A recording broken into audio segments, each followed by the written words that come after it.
Socialism is in full swing. COVID-19 is not letting up. More and more businesses are left to close, and mask laws are back on the rise, in various states in varying degrees. We feel like running to our roof, tearing our muzzle and screaming, "Enough." But what if we did and no sound came out?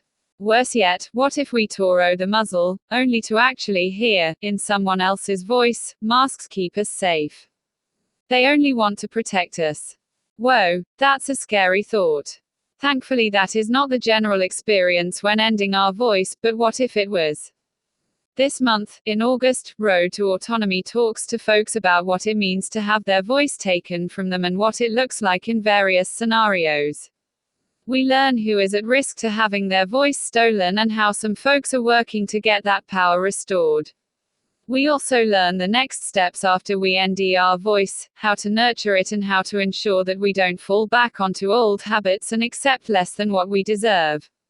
Because all of the money and peace in the world can't make up for not having the confidence to have a voice, or have that voice be hijacked by the very people you think are there to serve and protect you.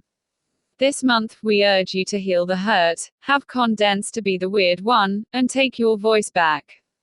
From the bum. LGBTQ.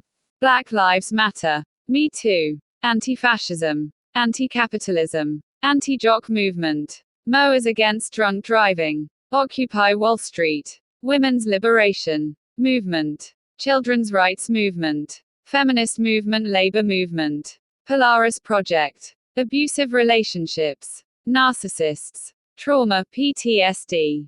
War. Child custody battles. We need your support. Visit us on Patreon and consider becoming a valued supporter to keep on the road to autonomy. Big thanks to our fans and supporters. We couldn't do this without you: Rickle Nielsen, Megan Rose, Fura, Shane Fuchs, Brett Van Washnova, Po Pos, Greg Canton, Jeremy Hengeler, Gary Capel, Jason Nick Irwin, Roger Prophet, Vonu, N.B. Vo new the condition or quality of, as well as the action of achieving, an invulnerability to coercion. Q. What is Vonu? Vonu is the condition or quality of, as well as the action of achieving, an invulnerability to coercion.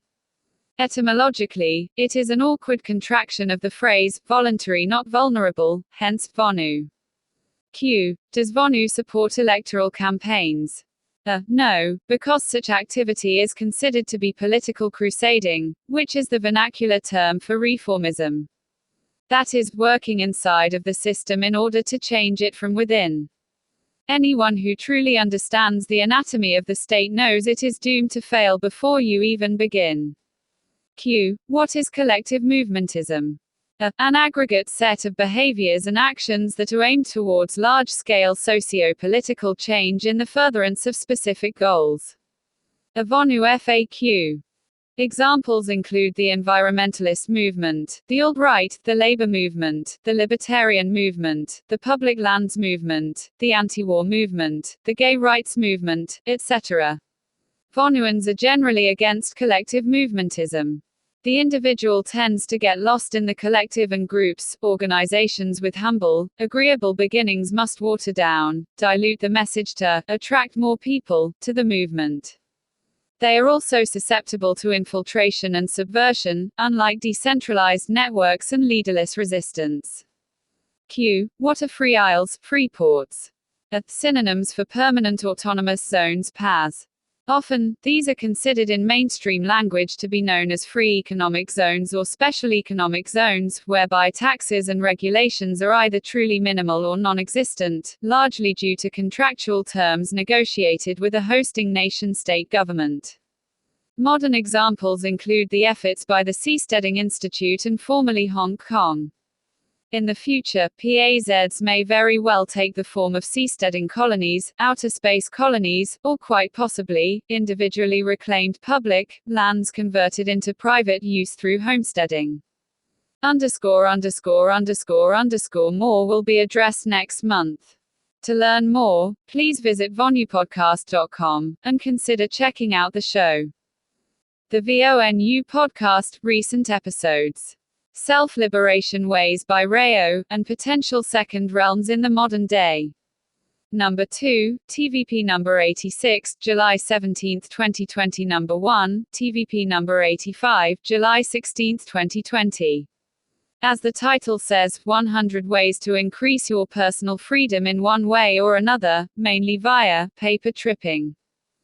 Find all of the episodes at vonupodcast.com/episodes, or search for The Vonu Podcast on your favorite podcatcher. Number 3, TVP Intermission number 49, July 19, 2020. Another timely, relevant, and hard-hitting piece by our Vonuan posthumous mentor, Rayo. RAYO, quote of the month. Surviving statelessness. The first step in becoming autonomous. 1. Liberty Freeman. Canning 101. 2. John Locke. Off the Grid Living. In. 3. Shane Vonu. PAZ near liberated areas. Home Canning 101. Most foods, and certainly the more perishable foods in our diets, require some form of preservation to extend their shelf life.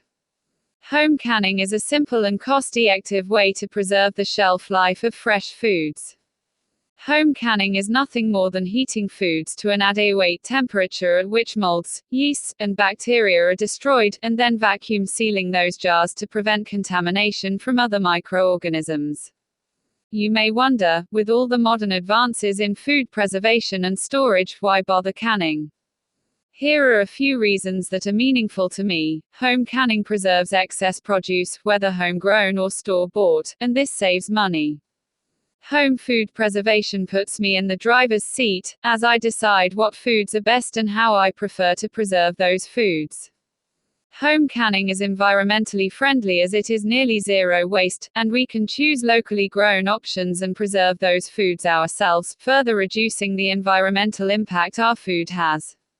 I am in control of how wide a variety of foods I choose to preserve and store. There isn't much that compares to home canned blackberry jam in the middle of January. By Liberty Freeman. And lastly, there is a lot of personal satisfaction in being self-sufficient. I like the feeling of being secure and independent whenever possible. There are two methods of home canning: water bath, aka boiling water, and pressure canning. Which method you choose is based upon the type of foods you'll be canning, acidic or alkaline. Acidic foods, 4.6 picohenries or higher, should be processed using the water bath method. It includes fruits, tomatoes, and pickled foods, jams and jellies, vinegars, as well as any foods properly acidified according to a canning recipe. Alkaline foods, under 4.6 picohenries, meats, poultry, veg broths, and foods which combine high and low acidic ingredients, must be pressure canned. Pressure canning raises the temperature to the necessary 240 degrees Fahrenheit to safely preserve these low-acid foods. Canning jars can be either hot-packed or cold-packed. Hot packing requires the food to be brought to boiling point, simmered for up to 5 minutes, and processed according to recipe directions. This method is typically used for foods that are room and will hold up well during processing. Cold pack can be used for raw foods, including meats, and also more delicate foods which might not hold up as well to processing, like peaches. Methods, supplies. It doesn't take much to get started home canning, just a few basic supplies. A rather obvious necessity is a boiling water bath canner or pressure canner. A water bath, or boiling water canner, cannot be used as a pressure canner, but a pressure canner can double as your boiling water canner. This is a good thing to keep in mind when considering making a purchase. A pressure canner is more costly, but serves as a dual-purpose tool. To keep your jars upright in your canner during processing, you'll need a jar rack. The rack sits in the bottom of your canner and your jars rest on top of it. You'll need glass food canning jars, lids, and bands of appropriate size to tea your jars. New lids must be used for each canning session, while jars and bands can be reused. Canning requires a few utensils: spoons, ladles, knives, cutting boards, jar lier, funnel, bubble remover. Any tools you do not already own are readily available in stores and online. A jar lier is an absolute necessity in my book. It allows you to move hot jars into and out of the canner. A bubble remover is a handy little tool, but any long, non-metal tool will work, such as a wooden chopstick. The most important item you'll need is ULT ingredients. It is best to can only the highest ULT foods and save the imperfect foods for immediate use. Barometric pressure is reduced at higher altitude, causing water to boil at higher temps.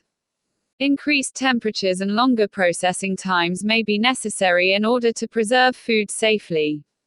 Altitude matters. Before any canning session, it is critical to give all your equipment and supplies a good once-over. Pay close attention to any dents or warping which may cause uneven heating.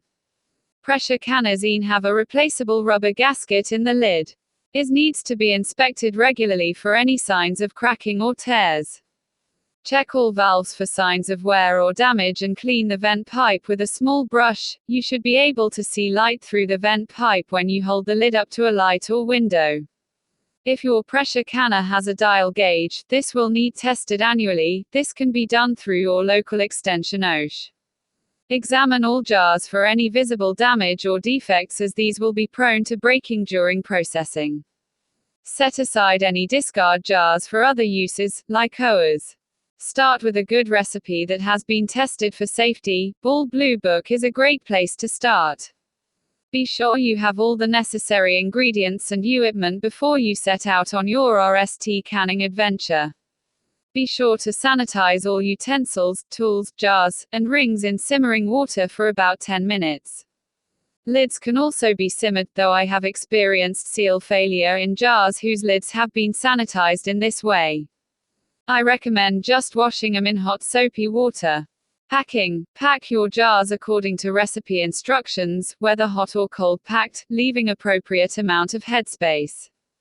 Headspace is the term used to describe the space between the top of food in your jar and the rim of the jar.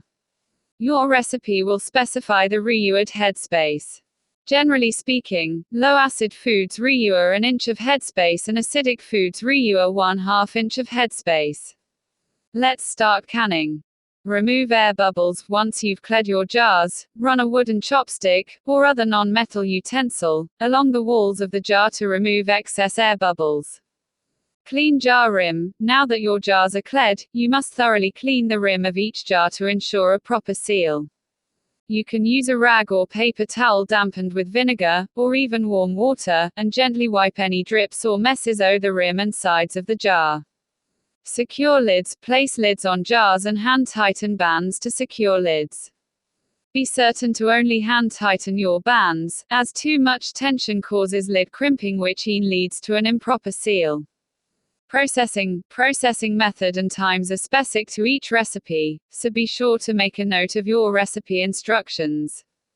Water bath canning. With jars cleared and lids secured, it's time to get your jars into the canner. If you're water bath canning hot pack jars, you'll want to rest your rack above your canner of simmering water. Your canning rack will have an edge on the handles which makes this possible, and carefully place your jars on the rack, then carefully lower the rack of jars into the canner. Jars should have at least an inch of water covering them. You can add some additional simmering water, if need be. I start a simmering tea kettle on the stove at the same time I begin placing jars onto the rack. If I need that extra bit of water, it's already prepped and ready to use. Secure the canner lid, keeping a rolling boil going in the canner, and process according to recipe directions. Once your processing time has expired, you may turn on the heat, and remove the canner lid. Allow the canner to cool for about 10 minutes before removing jars with a jar lier. Pressure canning. If you're pressure canning low-acid foods or meats, the process is much the same. Start with your rack inside your canner. LL the canner with water to manufacturer instructions. There's usually a LL line marked on the inside of the canner, usually about 2 or 3 units, depending on the size of your canner. Bring the water in the canner to a simmer, place cleared jars in the canner, and lock the canner lid securely. Set heat at medium-high and allow steam to escape vent pipe for a full 10 minutes. Air this 10 minutes has expired. Place your weight on the vent pipe and allow canner to pressurize. Your canner will come with instructions for this. Ere the necessary pressure has been obtained, as stated in your recipe, you can begin timing your processing time. Be sure your canner maintains the minimum reused pressure for the entire processing time. If the pressure falls below this minimum, simply bring the canner back up to the necessary pressure and begin processing time over. Once the processing time has expired, turn over the heat. Do not remove lid, allow canner to cool completely. Once the canner has cooled, you may remove your weight and lid, and remove jars to cool. Do not remove the weight or lid from your pressure canner until it has cooled and pressure is at 0. Pro tip: add a splash of white vinegar to your canner water to prevent hard water build-up on your jars. Is build-up causes no harm, it's just unsightly. Cooling and testing seals: no matter your canning method, air jars have cooled for about 12 hours. You may test seals by pressing the center of the lid. It should remain depressed, and should not click. You can also test seals by removing bands and slightly leaning jars by the lid to be sure the seal is secure. Storage: before storing your newly processed food, be sure to gently wash the sides and lid of your jars to remove any siphoning residue which may have escaped jars during processing. Label jars with contents and date: processed, and store jars, without bands, between 50 degrees Fahrenheit and 70 degrees Fahrenheit, in a dark and dry location for up to a year. Check out next month for some delicious canning recipes. Oh, the grid living. You may be sitting right now in your your college diploma on the wall, a picture of your family on your desk, and a cup full of pens. You may be wondering what you have done to actually get to this point in your life, that you are stuck in an under fluorescent lighting, taking orders from someone who may or may not actually care to know your name.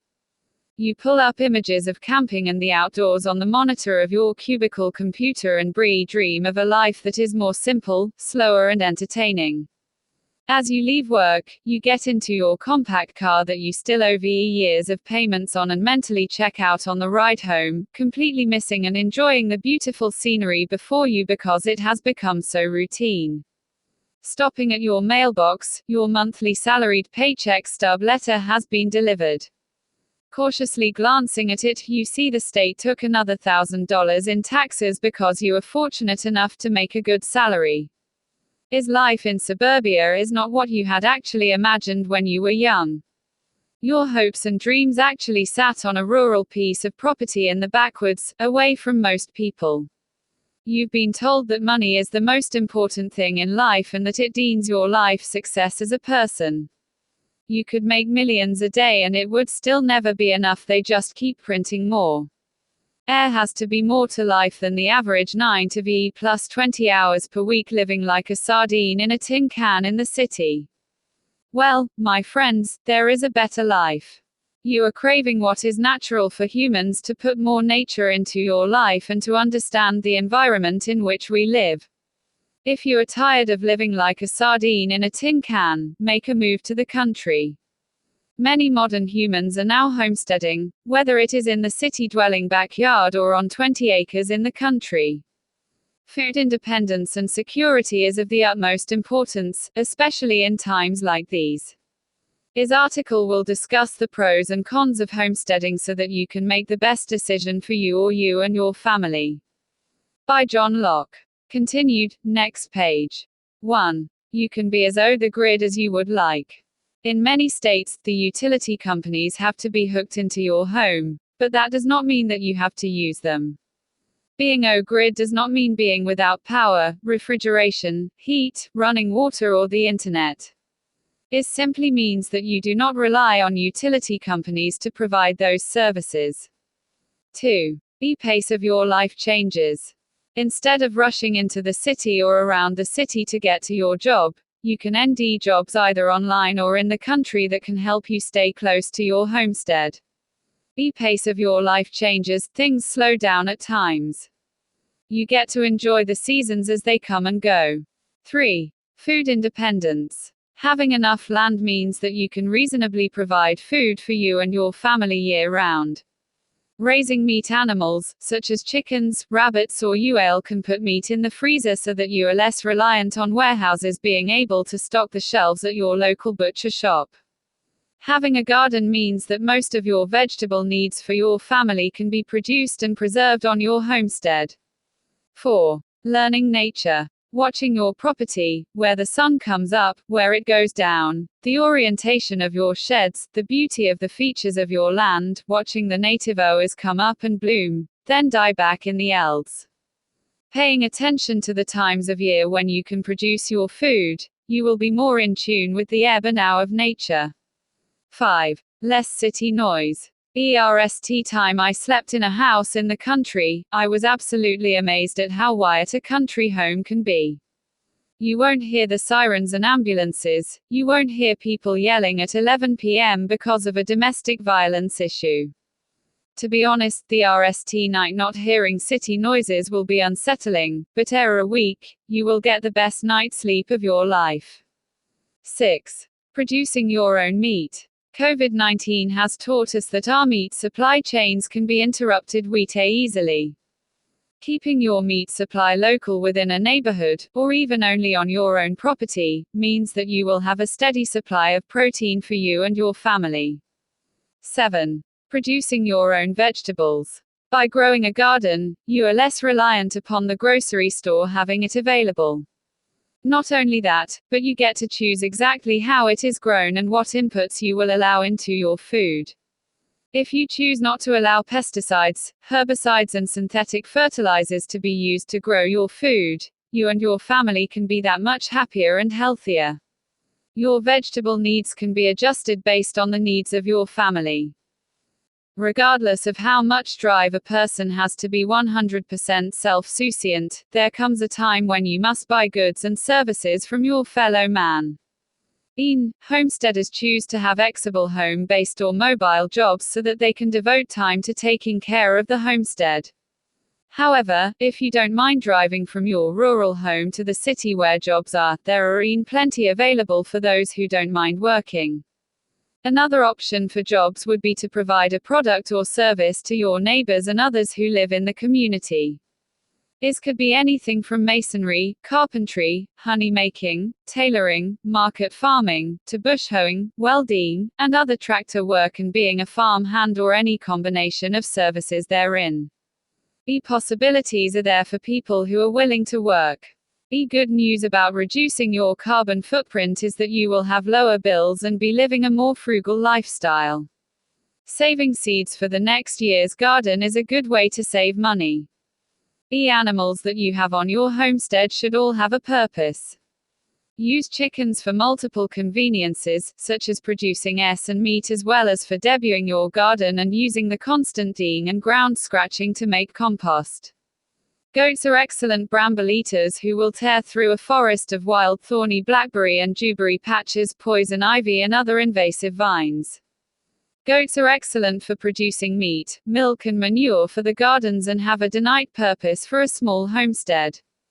Growing a garden will be able to provide you a source of calories and exercise and allow you to not rely so much on the local grocery stores having food available.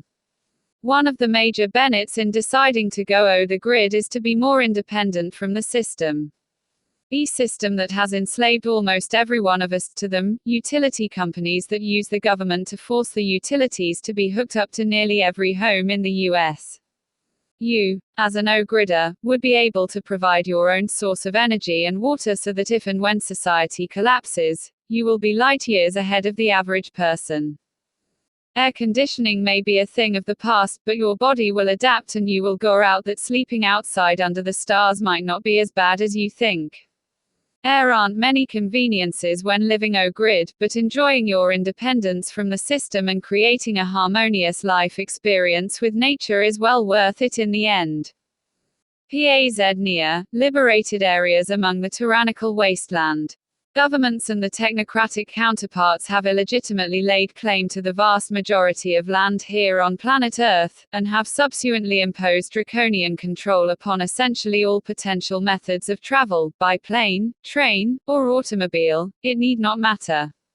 Is was indeed the case before 2020, but is ever more prominent now with international travel slowed and the bringing to the forefront programs like ID 2020, which will inevitably force more anarchists, Vonuans, or otherwise self-liberators out of the first realm, and into the second.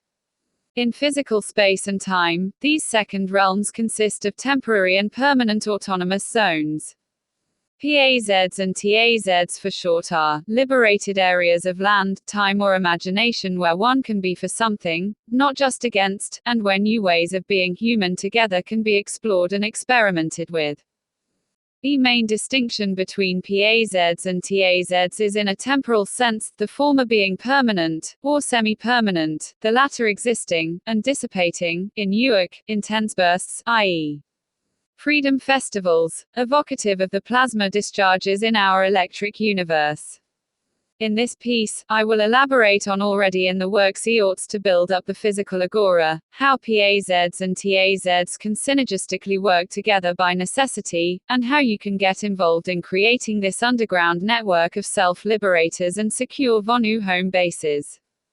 Enter, Free Republic of PAZ. The model country. As Erwin S. Strauss wrote in How to Start Your Own Country, one low-risk, fun, and mentally liberating strategy is to start your own model country.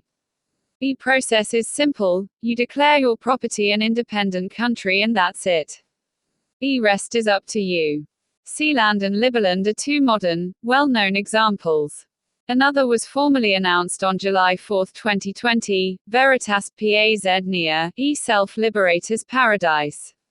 And since geographical location is irrelevant when it comes to freedom, I posit that PAZ become the country of freedom seekers, of self-liberators. And the outpost name where the city name would be in the old slave society model. The reference to permanent autonomous zones is obvious, but paz is also peace in Spanish. The PAZ Constitution.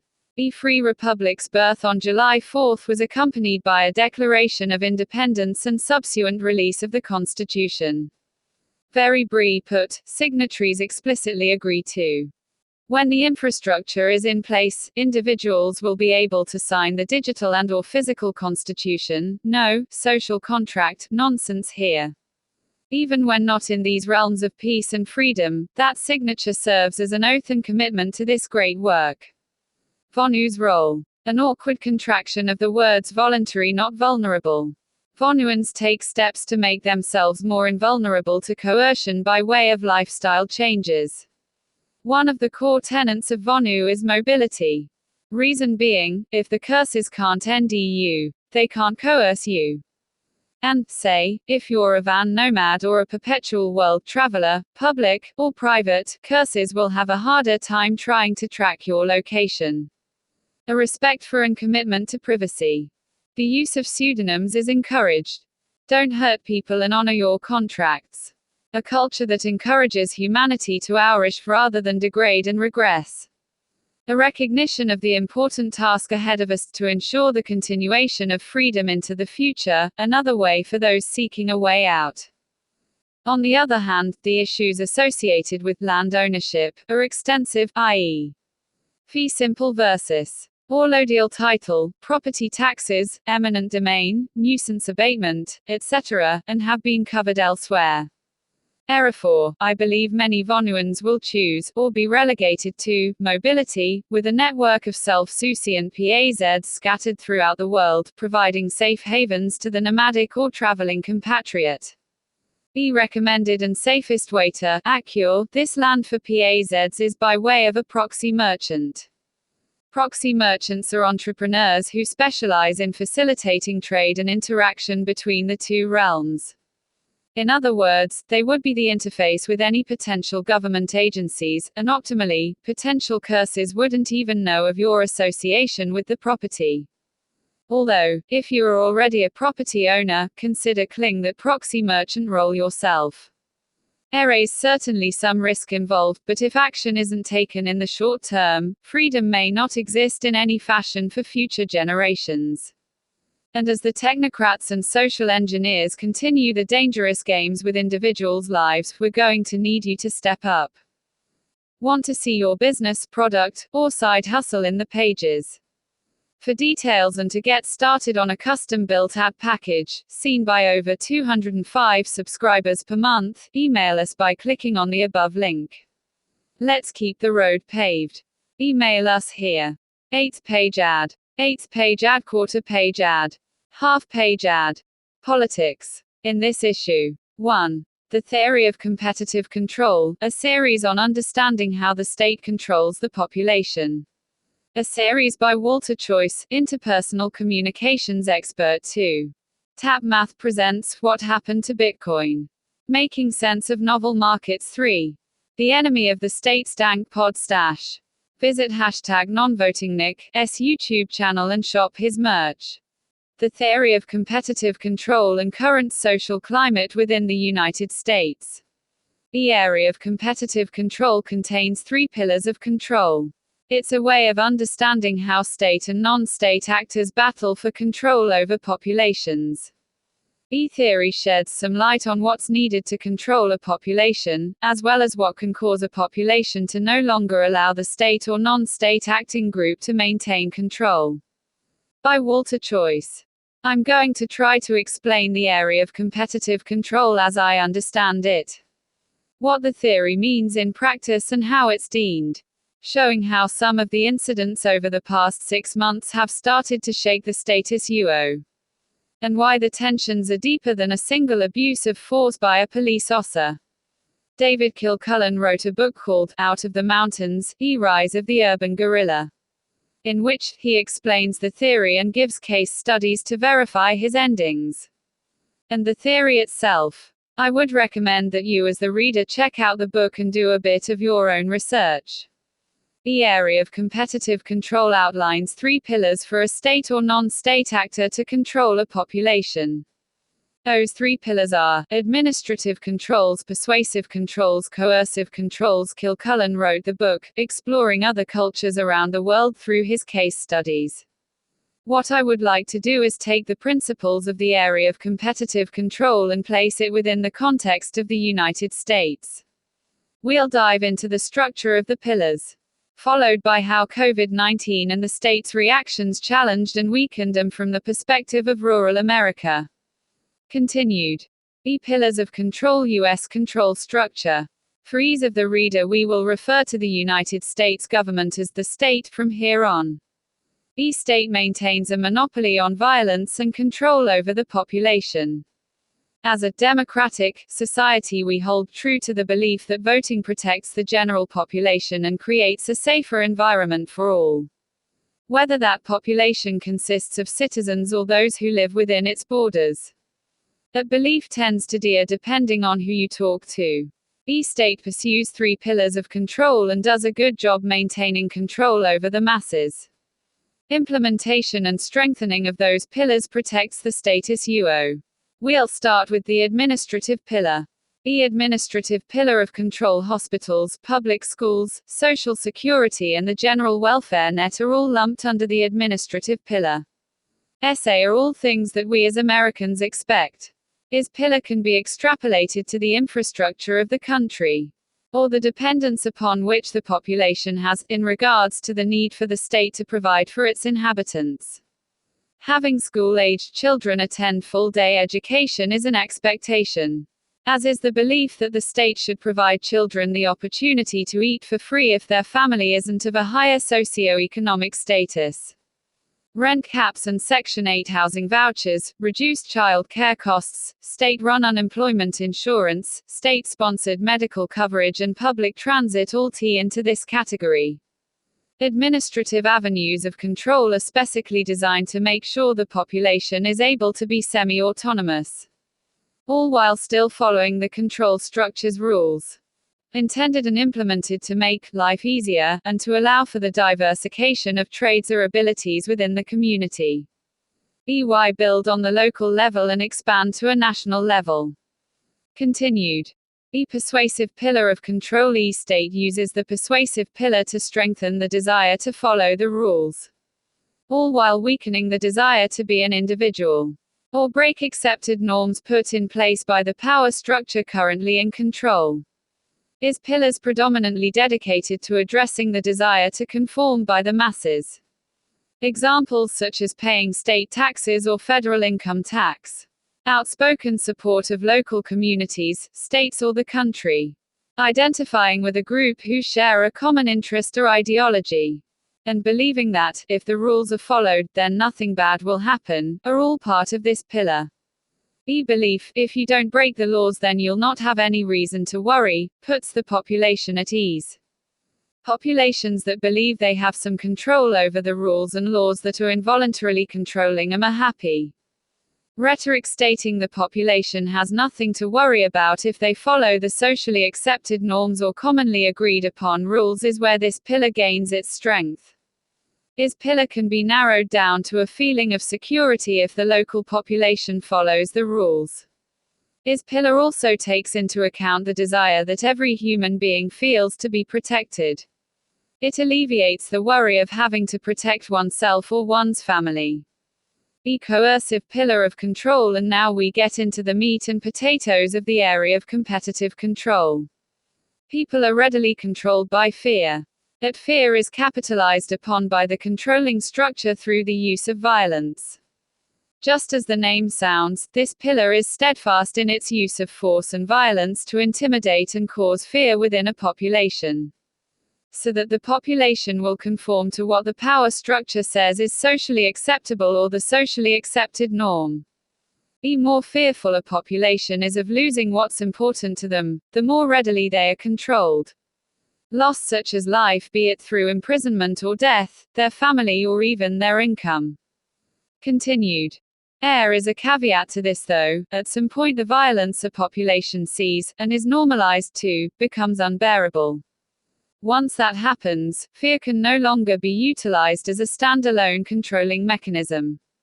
Violence as a tool. Violence is the greatest tool for creating fear within a population.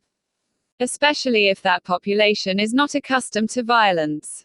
And I don't mean violence from movies or video games. I mean real violence. Blood, death and carnage in the streets viewed by the children who should be protected by that same power structure. There comes a point when violence is so normalized within a population that the people believe it is better to die than live in fear to the level at which they currently are. The more violent and bloody the structures vying for power can make the battle, the more fear will be struck into those who are unable or unwilling to protect themselves. This includes the murder or killing of those who try to counteract the violence being forced on the population itself. A small note: it should be noted that this theory is used to explain how daring groups struggle for control over an entire population. Be it a subdivision or an entire country. This is something to remember because, for this article, we need to understand that the power structure is being battled by many non-state actors. Non-state actors who hold a multitude of different ideologies. Daring groups continue to gain power and are starting to organize against the current structure. One which is constantly working to maintain the status quo through controlling the general population. There is no single group that is causing hardship to the greater population than that of the structure already in place. But like working against any non-state actor, the struggle to maintain power and control creates a situation where violence continues to be normalized daily. Continued. Our global connectivity plays a massive role in sharing of information and tactics across vast areas of the globe. As a result, tactics, training, information and experiences are distributed in real time and unadulterated. People around the world can watch what's happening on the ground and study what worked and what didn't, allowing them to create a uniquely formed battle plan of their own, specific to the environment regardless of where they are. Conclusion: rough creating ways for the population to address and sustain their needs. The controlling body strengthens its control.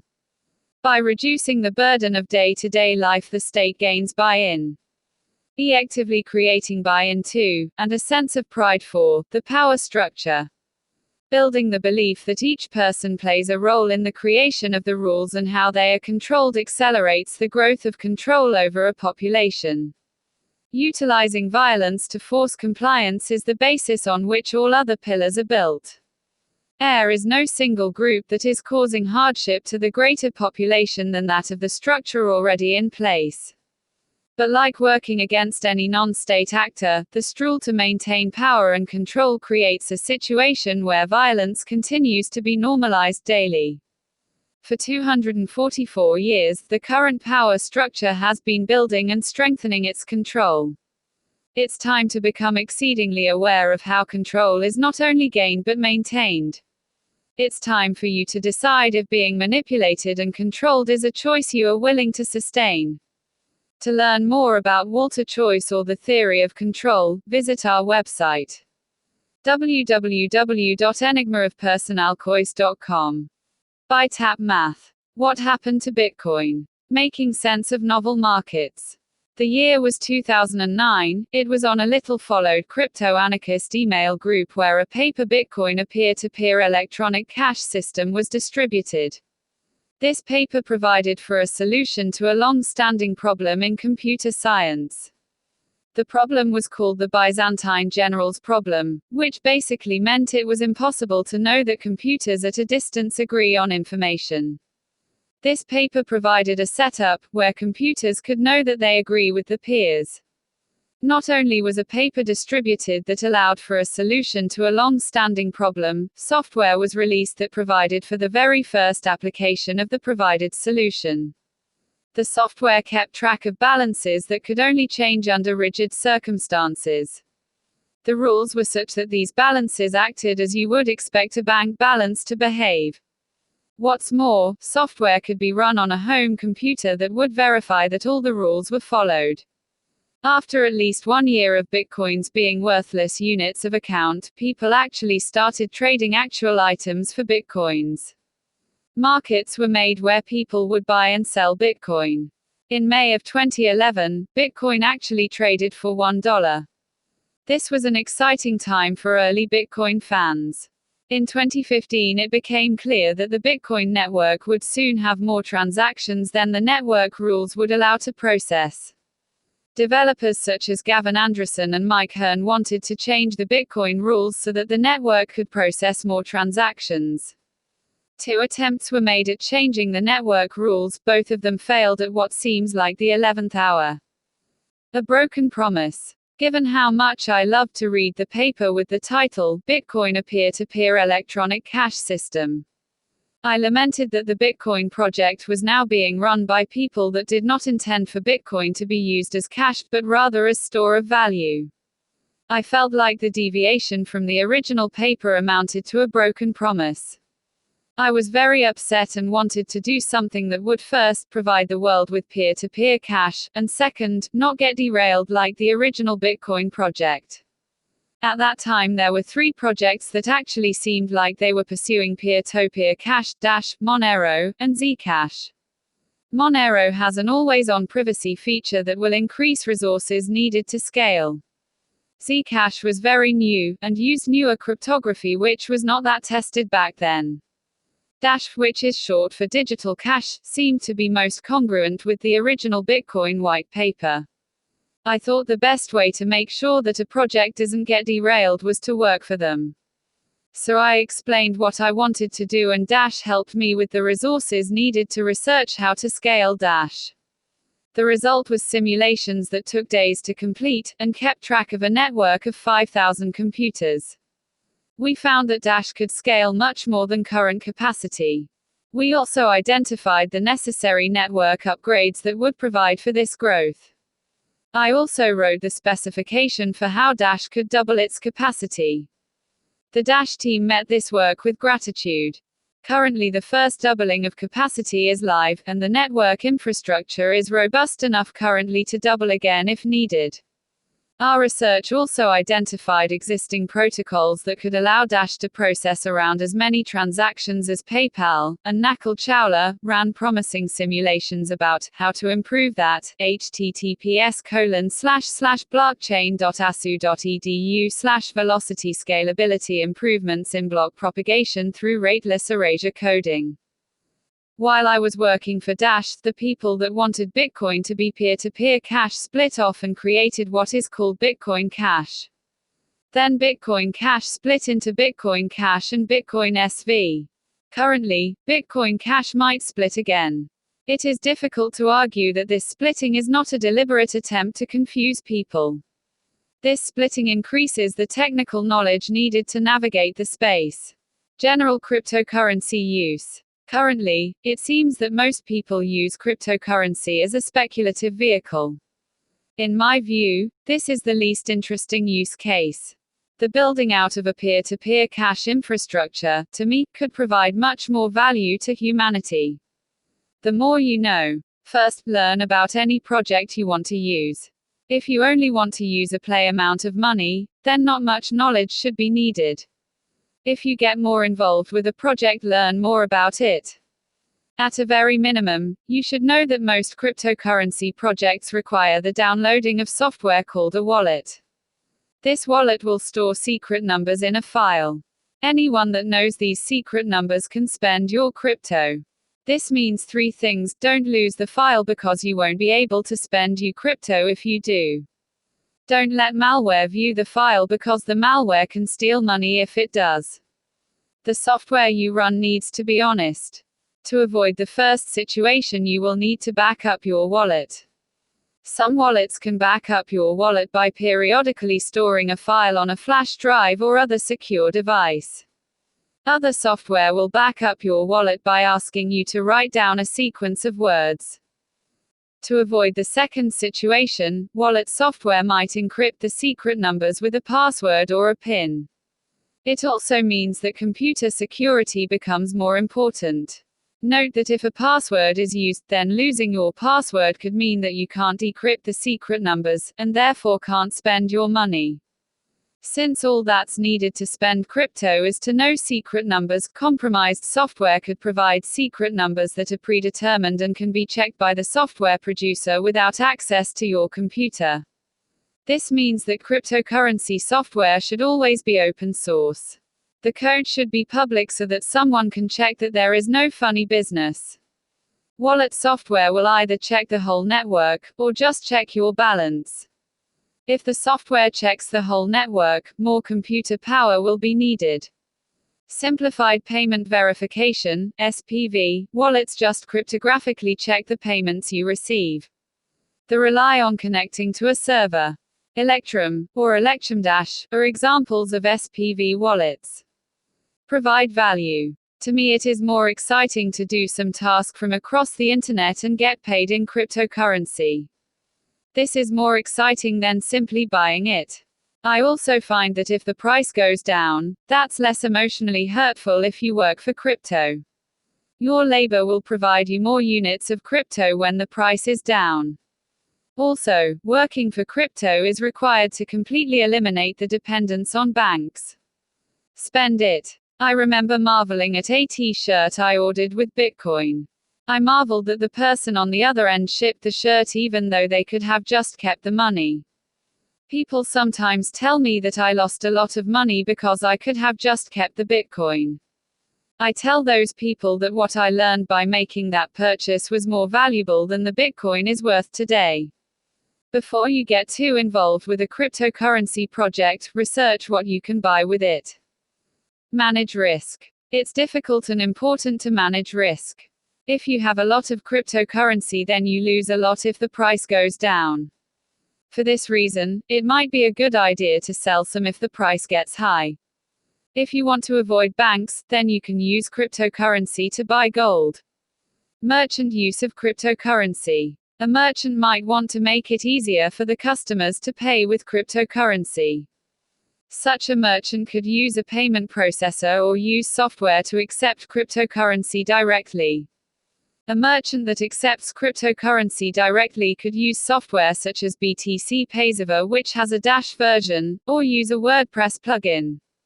These solutions are truly peer-to-peer. Note that Bitcoin or Ethereum fees could eat into profit margins, especially if the merchant sells small items. Also note that a merchant that accepts cryptocurrency directly will be exposed to currency risk, and might want to hedge in order to help manage costs of suppliers. A merchant could also use a payment processor such as BitPay, which will charge a fee, and only allow customers to pay with Bitcoin, Bitcoin Cash, or Ethereum. BitPay generally will pay out in your local currency, so there is no currency risk to the merchant. Coin payments will allow your customers to pay with a wide variety of projects, but pays the merchant in BTC, exposing the merchant to BTC fees and currency risk. Shop here. Dank Pod Stash 95, Jason Booth. Dank Pod Stash 95, Jason Booth. Watch later, share. Happy hour. Where is the road to autonomy? What's the first step in taking back your voice? Start talking. Meet Aria DiMezzo, co-host on the 25th top radio stations in the nation, Free Talk Live. Aria is an anarchist, poly-trans, lesbian, atheist musician from Mississippi. Growing up in the Bible Belt gave Aria a violent shove into finding herself.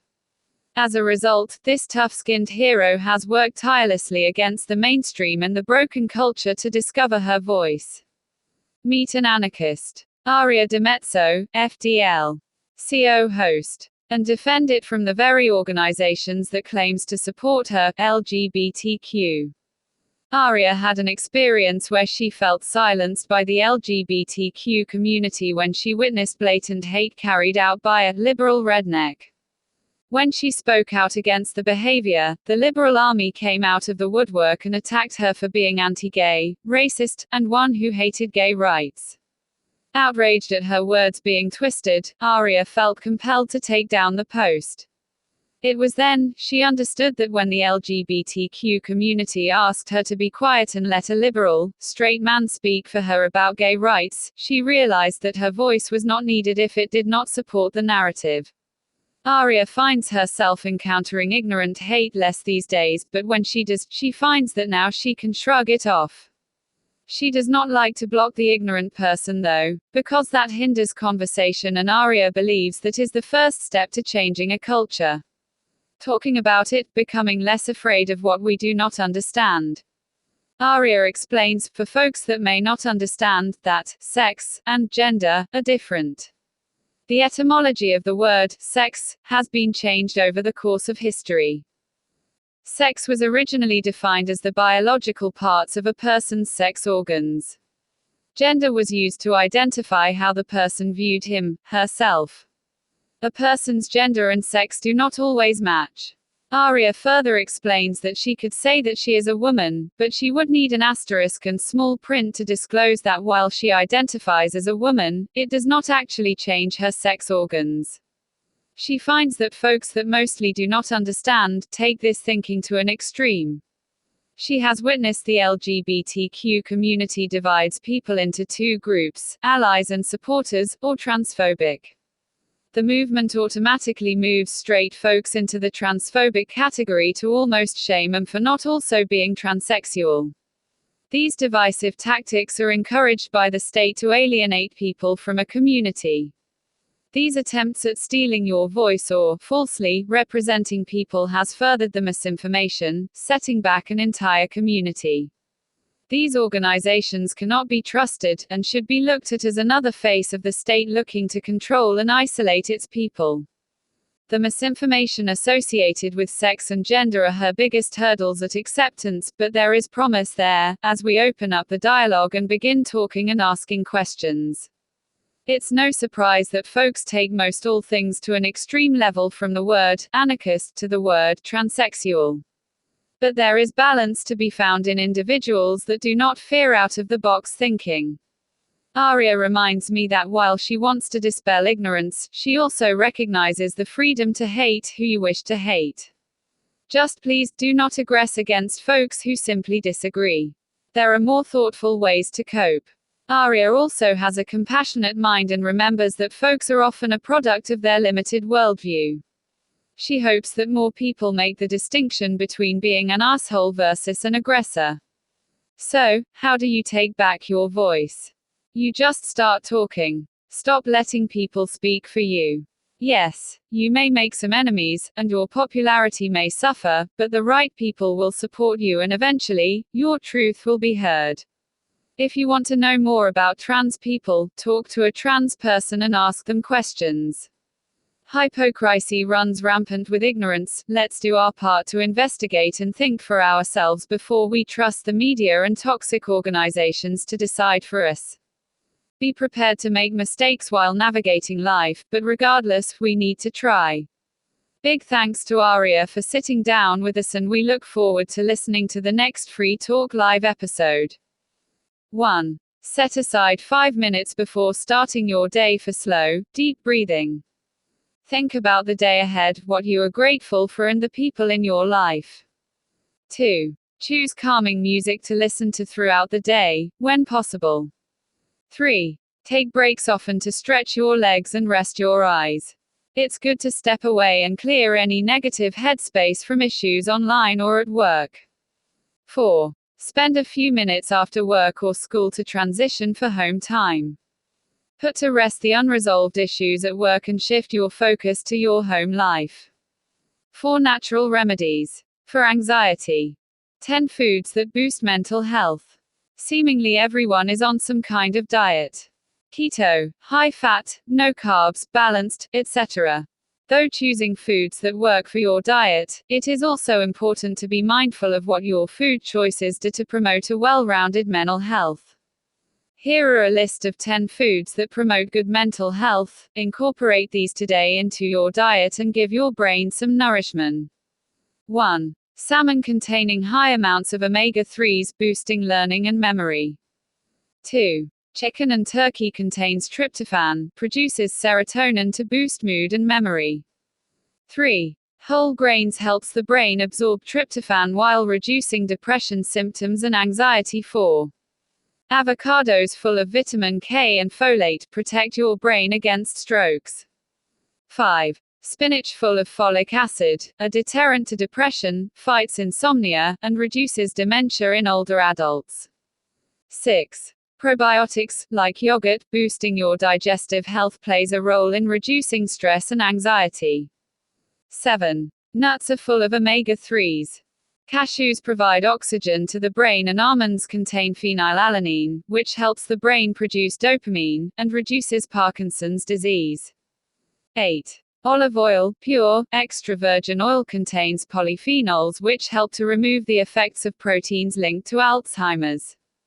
Also boosts in learning and memory. 9. Tomatoes are a great source of lycopene, an all-around beneficial phytonutrient. One of the many health boosts is in the fight against brain disease. Also aids in memory, attention, logic, and concentration. 10. Dark chocolate, the darker the better, contains flavonoids, a type of antioxidant. Boosting attention and memory. Also enhancing mood and fights cognitive decline. Events in the year 2020, check the individual pages to check the status of Corona 1984, calendar of event. Hosting an event. Email us to be included on our calendar of events. August 20, 24, Midwest Peace and Liberty Fest Games, me https://www.facebook.com/events/29226222119,989. Kids Zone. My Heart Leaps Up by William Wordsworth. My heart leaps up when first behold a rainbow in the sky, so was it when my life began. So is it now I am a man. So be it when I shall grow old, or let me die. The child is father of the man. And I could wish my days to be bound each to each by natural piety. The child is the father of the man. Wordsworth uses the expression in a positive way, explaining rainbows produced the amazing sensation when he was a child. He can still feel these emotions as a grown man, and he hopes the emotions will continue as he ages. He wishes to retain that pure joy. Today, the phrase is used to imply both negative and positive traits in youth. Watching children playing, it can be observed that certain traits or characteristics which may remain with them into adulthood. Traumatic life experiences in youth can also influence us throughout life. Lessons learned from parents, both negative and positive, will guide us all into adulthood, for better or for worse. To foster more evolved adults, we need to rise as better parents, to guide them. A new series on bugging out for kids by Direka Wonder. Bug out. Words of the month: obedience, bedens noun, compliance with an order, request, or law, or submission to another's authority. Rebel, rebel noun, adjective, a person who refuses allegiance to, resists, or rises in arms against the government or ruler of his or her country. Encourage your child to find his, her voice. If you want peace and rational thought, raise your child with your words and demonstrate how to be a thinking adult. Remember, the things you tell and show your child will become the voice in their head, and the standard they hold true to. Foster a positive voice in their head. Guide them through life. Be the coach. Encourage a healthy voice that lends to confidence and compassion. Click here to learn more about Danilo and peaceful anarchism. Peaceful parenting is nourishing and rejuvenating. Peaceful parenting is nourishing and rejuvenating. RTA welcomes our newest contributor, Danilo, of Peaceful Anarchism. Danilo educates on how to raise offspring with peaceful intentions, compassion, and logic using many anarchist concepts. Danilo believes that however you want the future to look, that is how you should raise your child. Ren. If you want a future full of fear and obedience, then parent like a dictator. Bug Out. A new series by Direka Wonder Woman. Bugging out with a family takes a lot of planning. Equipment is important, but training is equally important. To have a family that is ready to survive anything, you need the right gear, you need a plan that everyone is familiar with, you need an appropriate division of labor, you need everyone to be trained in their own jobs and at least partially trained in the other jobs, and you need to be able to make it feel like an adventure. One of the most important things we, as parents, can do is keep our cool. Calm and happy children make less mistakes, stay quieter, and work harder. Bug out plans for an individual are very different than bug out plans for a family. A family's RST, best option is usually shelter in place, SIP, and an individual adult's best option is usually to keep moving. However, best options aren't always available. A family has to be ready for anything, including bugging out. The main difference is, a family's bug out goal should be a comfortable long-term camp. To my way of thinking, there are 3 phases of bugging out with a family. The situation may not require all 3, but it's crucial to be ready for them, nonetheless. Bugging out with a family. Phase 1, get away from immediate danger. Lack of danger, and safety, are 2 different ballgames.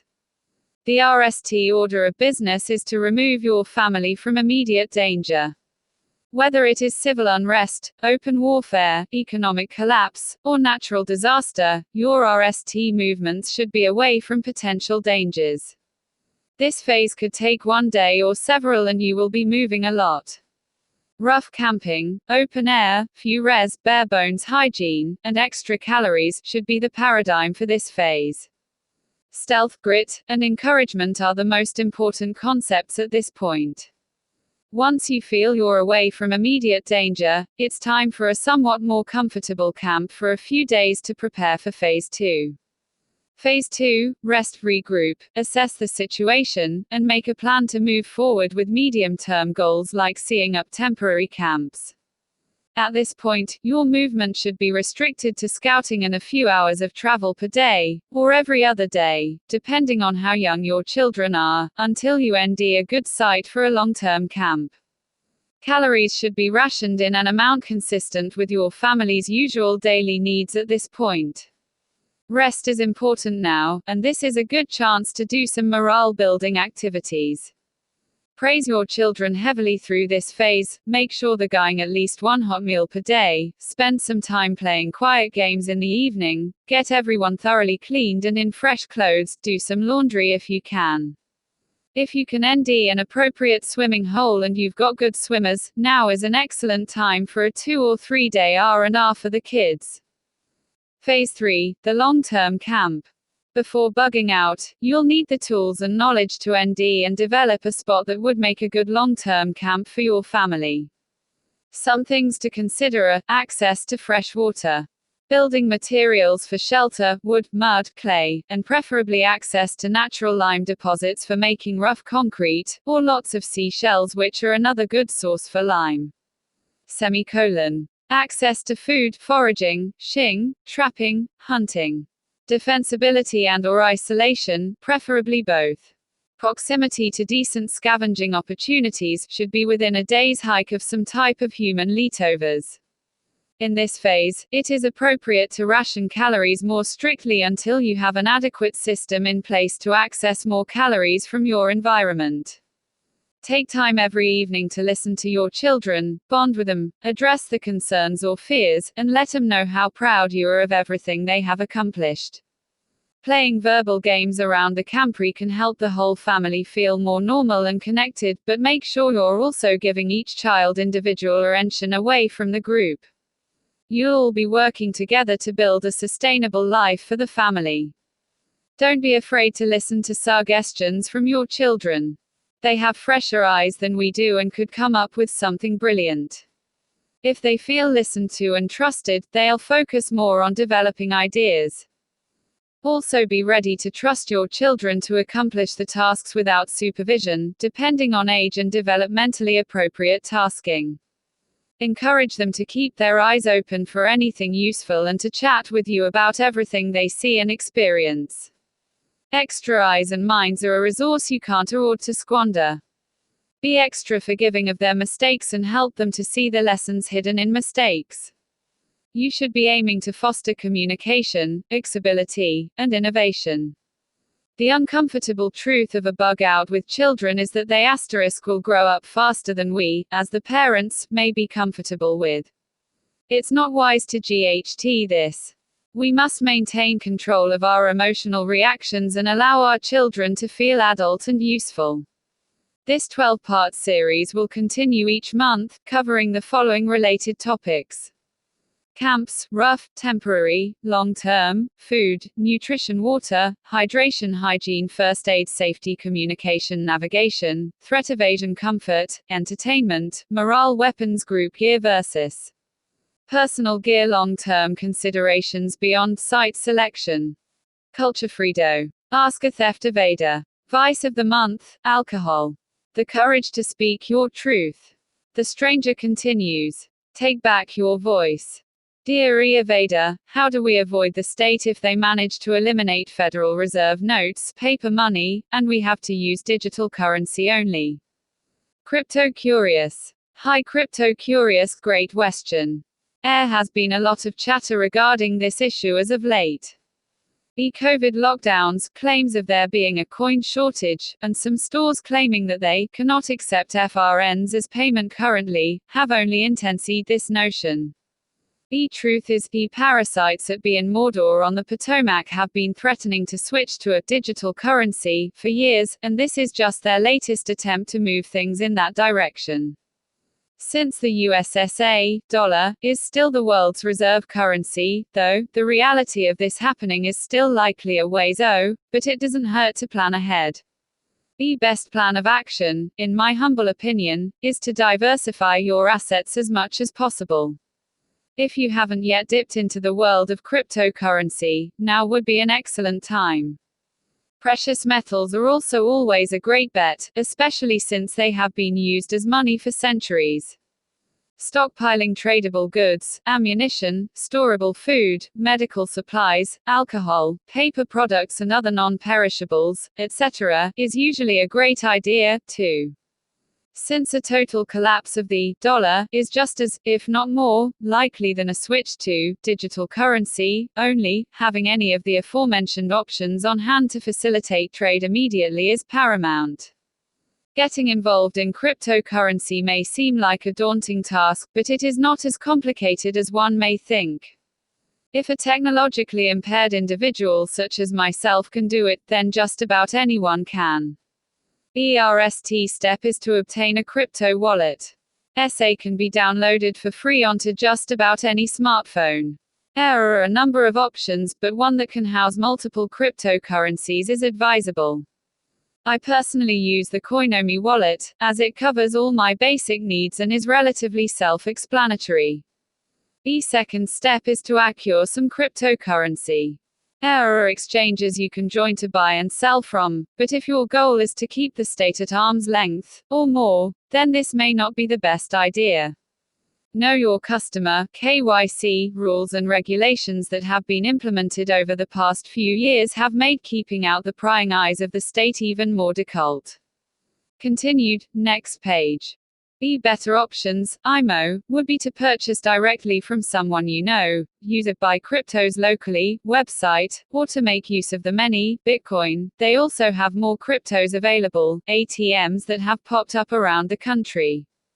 The latter option will cost a little more, with additional fees attached for both buying and selling, but it can be more convenient and save you the hassle of having to track down another human to make the trade with. Once you have acquired some cryptocurrency, then you can hold on to it for future use, or ND services, products you can obtain for them.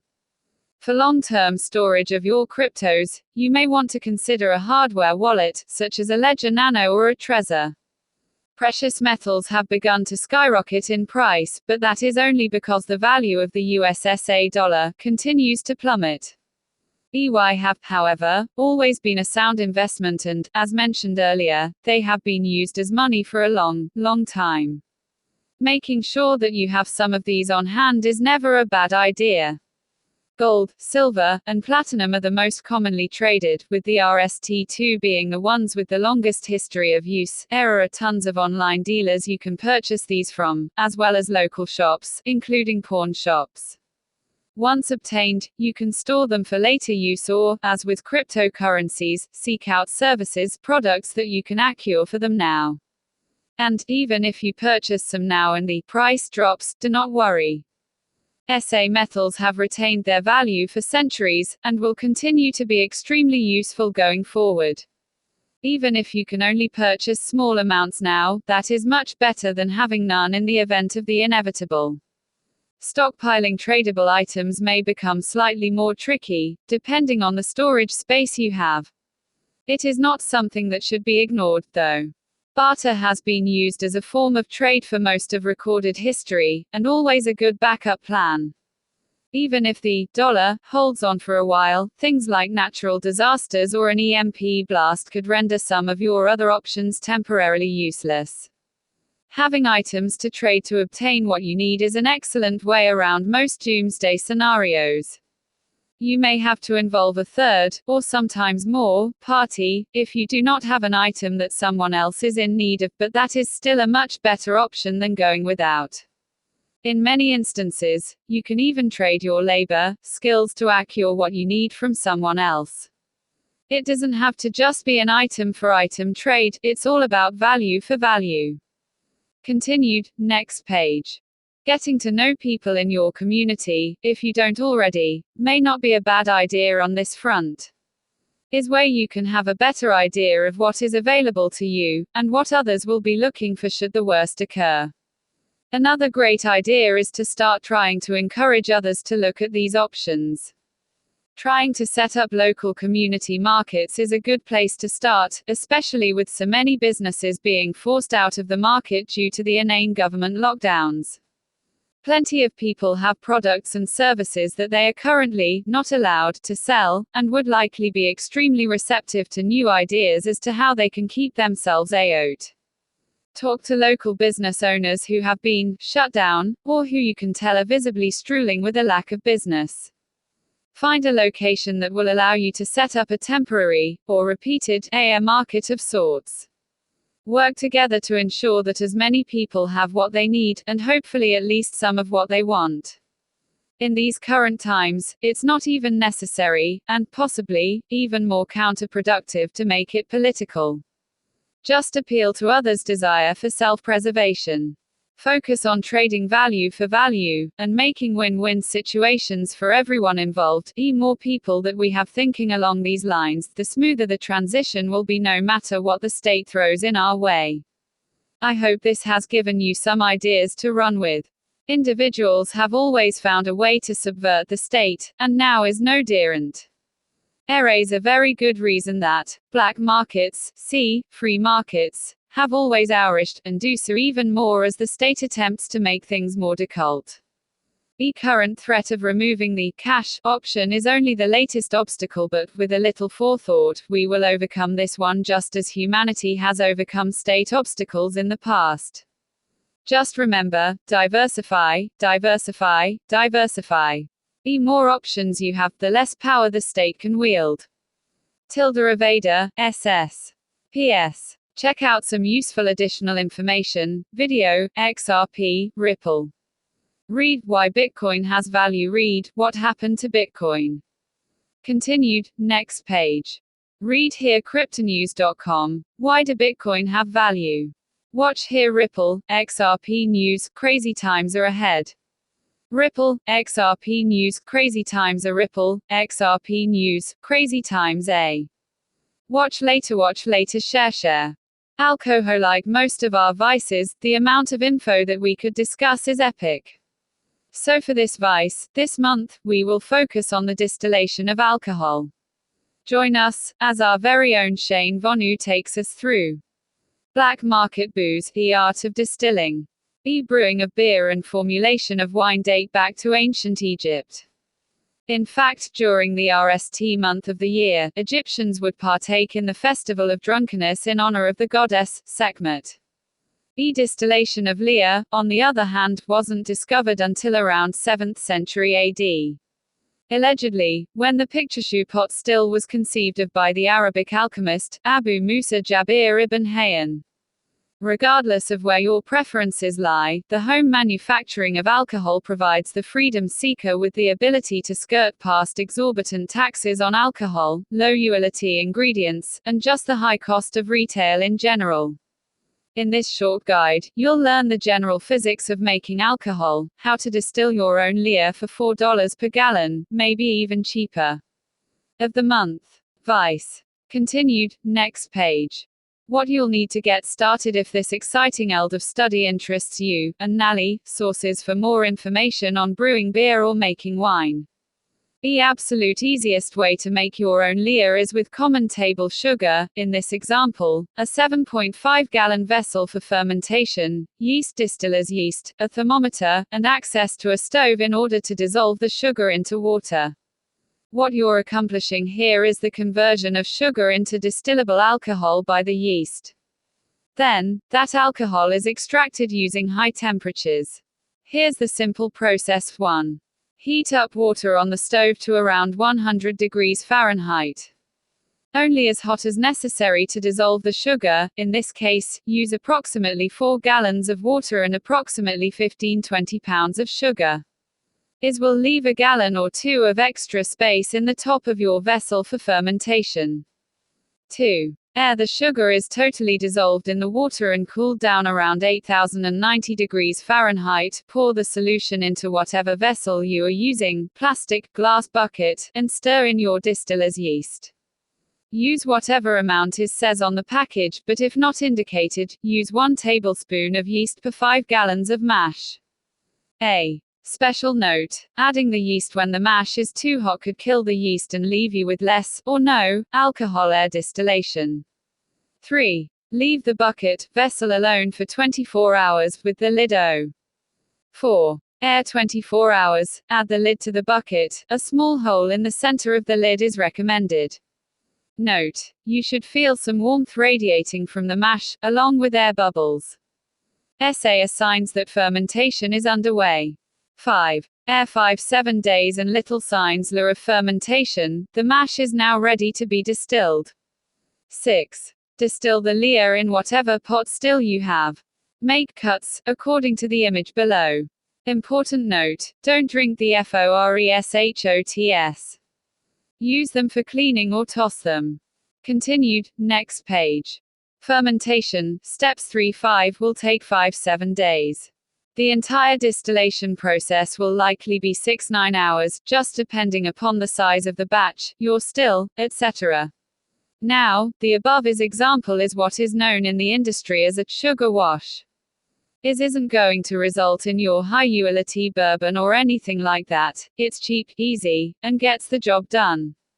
On the other hand, if you're an individual looking for higher utility booze, consider acquiring some organic grains and use those as your base, rather than sugar, i.e. bourbon, whiskey. The entire process is the same, only in step 1, you'll need to use higher temperatures to cook the starches and convert them into sugars. Continued, next page. Here's a great guide for you to follow along with. You'll notice that the proportions of ingredients for homemade bourbon are similar to the above example. Just multiply or divide to adapt the recipe to your unusual situation. For wine or beer, please consult the guides below. The process is similar, but there are some additional steps. Start producing your own alcohol today, and who knows, maybe you're the black market booze supplier your area needs. Cheers. Resources: copper stills, distillers, yeast, wine guide, beer guide. Continued, next page. With all the chaos and discontent in the world right now, you may have made the decision that it is no longer safe to speak your truths. You may fear a scolding from a friend, pain from your self-imposed censuring, or worse yet, a beating or death at hands of another. We withdraw so that we may protect ourselves. However, this belief crystallizes into an attitude and behavior of being withdrawn, manifests into our decision-making and relationships. Here are a few examples. You end up taking things on for others, even though you don't want to, because you can't say no. You are a good girl, boy who has become accepting of things that do not deserve your tolerance. You fear any conflict. You question your own ideas and opinions and do not share them with other people because you do not feel safe. You are your own worst inner critic, so you are unnecessarily apologetic. Your self-worth becomes non-existent. SA behaviors are a product of power given away to others. When this happens, the voice remains quiet and boundaries continue to be crossed. Life shrinks or expands in proportion to one's courage. Tilda and A. Nin. The courage to speak your truth. 5 steps to reclaiming your voice. We all have had times in our lives where we have allowed fear to paralyze our actions. SA days in our society might be just the cooking pot that brings the fear of our truths to the surface. Don't give in. It is imperative as we create the future, we speak up. Here are the steps to help you reclaim your words. 1. Listen to the wisdom of your body.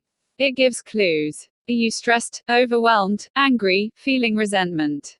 Answering, yes, means you have something important bottled up. Time to go out how to express it. 2. Explore your part in the situation knowing that you are not a victim. Are you allowing people to take advantage of you? Are you enabling others? Are you asking for help? You are responsible for what is happening by allowing it to happen. Determine your role. 3. Once you have determined it, what do you do with the knowledge? Time to move into conscious action, growth, and personal responsibility. Are you listening to your intuition? Do you have healthy boundaries around your time? Do you value your own ideas? Can you assert yourself? Is where the courage comes into play. 4. When your inner critic gets loud, remember that fear is simply doing its job by trying to protect you. Notice these inner thoughts, thank your inner critic for its good intentions, dig deep and ND that courage. 5. Every time you authentically and courageously speak up, you love yourself a little bit more. Being seen and heard is an inherent birthright. So, speak your truths. You may ND that you wish to delve further into some of this self-work but do not know how. Contact us at Aloranasa LLC so we can help you learn and grow. Continued, previous page. P.O. Box 3603 Grand Junction, CO81501 970 462 9602 Spirit and Jade. What do a childhood abuse survivor, a partner in an abusive relationship, a dad trying to recapture his parental rights, a veteran, a transsexual, and black anarchist all have in common? All the previously mentioned individuals have had their voice taken from them. Taken either by an organization, an abusive partner, the court system, society, or the very people sworn to protect you. Do you know what else these seemingly ordinary people are doing? Each are enriching their lives, gaining the confidence necessary to reclaim what is theirs. How are organizations stealing our voice? Organizations such as Black Lives Matter, LGBTQ, #MeToo, Support Our Troops, Antifa, and countless others are hell-bent on telling a story that ties within their political narrative. If anyone's truth connects in any way with these organizations' viewpoint, boom. Your voice is gone. Someone, more you-allied than you, will be speaking for you from now on. Take back your voice. His nation has cultivated a culture where everyone is so ready to shirk responsibility. Some vote to ask politicians to clean up government. We shop organizations that vow to help out in whatever cause we have on our radar that day. We support industries that claim to give a shit about the same things that we hold so dear. Some pour time and money into their religion with the hope that God will nally come back and clean house. Many of these same organizations that have our values smashed into the business model and mission statement have volunteered to speak for us. Seems like a great idea, right? One large entity taking our cries and shrieks and stands tall as a unique voice against the evil we paid to GHT against. Except, these organizations are tied to the literal enemy. Antifa is rumored to be owned by Soros, a known fascist. #MeToo was started as a ruse to support sex abuse in Hollywood, but really was only a distraction from the pedophiles in Hollywood, clearly supporting dangerous individuals operating large underage sex rings. Support Our Troops and the like have been exploiting our troops by cultivating societal shame for not supporting war, all while we leave our troops with subpar medical care, and homeless with untreated mental illness as a result of the service. Yet, if one does not support war, then one hates the troops. Lunacy. I can go on and on. The minute you voice your unua truth, if it does not jive with the narrative, your voice is gone. You are silenced. You are essentially gaslit for all to see. A person without a voice is thinking, is it me? An example is a black man spouting horrible, hateful, and violent threats against a transsexual. One would naturally think that LGBTQ came to her aid, right? Sadly, no. LGBTQ reused that she wired down and let a straight man speak about trans issues in response to the hate-clad man. Seems weird, right? Within some of these organizations, there are hierarchies for who is more a pressing issue. Transsexual rights and safety or black and white.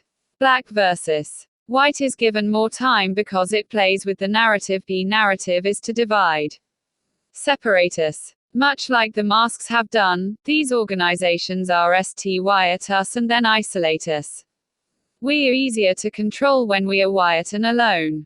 So our individuals, that I listed before, a childhood abuse survivor, a father fighting for his son, a veteran, a spouse in an abusive relationship, a transsexual, what are they all doing about it? Each individual is fighting back. Each person is working on re-establishing the condens and has begun the long GHT in reclaiming what is theirs. Childhood abuse survivor has worked a long time to end the voice to be her own advocate. To practice being heard and also listening. She is working on seeing past patterns to see the promise ahead in being a strong woman. A balance of vulnerability and strength must be cultivated for promise in a new life. The father has spent years wondering if it was really him that was the problem, but the exler with the son and all the assets, for over a year without any contact with his boy, dad eventually said enough. He has hired and spent countless hours in court fighting for the right to spend time with his boy. A veteran, serving his nation, was blinded by desire to serve and be helpful to a nation he so loved. Serving a few long years, the truth about who he was working for was obvious. He worked tirelessly to learn history, patterns of aggression, and world politics to help spread the word of peace to his military buddies and others that support the wars. A person in an abusive relationship had believed for years that he was the problem in the relationship. He was convinced that his partner was perfect and compassionate and was practically a saint for being in a relationship with him. He was stripped of his condens. Began second-guessing his speech and his life path, unsure if he actually felt the way his spouse had been making him feel. He worked tirelessly at being himself and being helpful when he could regain his confidence by being everyone's friend and advisor. A transsexual that is sick and tired of people who do not share her views speak for her.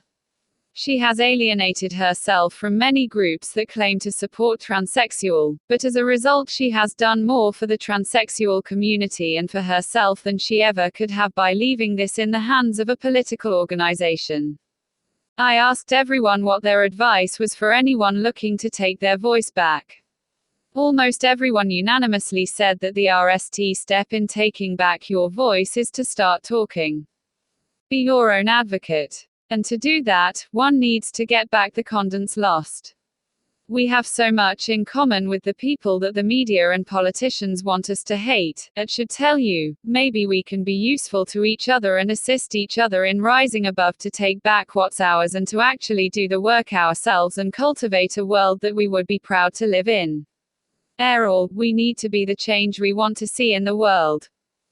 3 steps finding your voice. Know that you can agree to disagree. Know what you stand for, what is your agenda. Speak the truth, even if your voice shakes.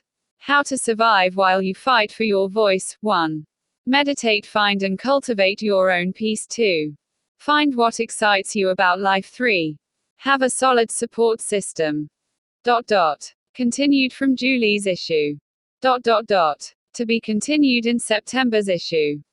Meet the team: Jackie, The Bum, Kerouac, Silas Soul, Shane Vonu, Direka Wonder, John Locke, Liberty Freeman, Walter Choice, Spirit and Jade, Tap Math, Danilo. Special thanks, advertising. Aria Demezzo, Automagazine at protonmail.com.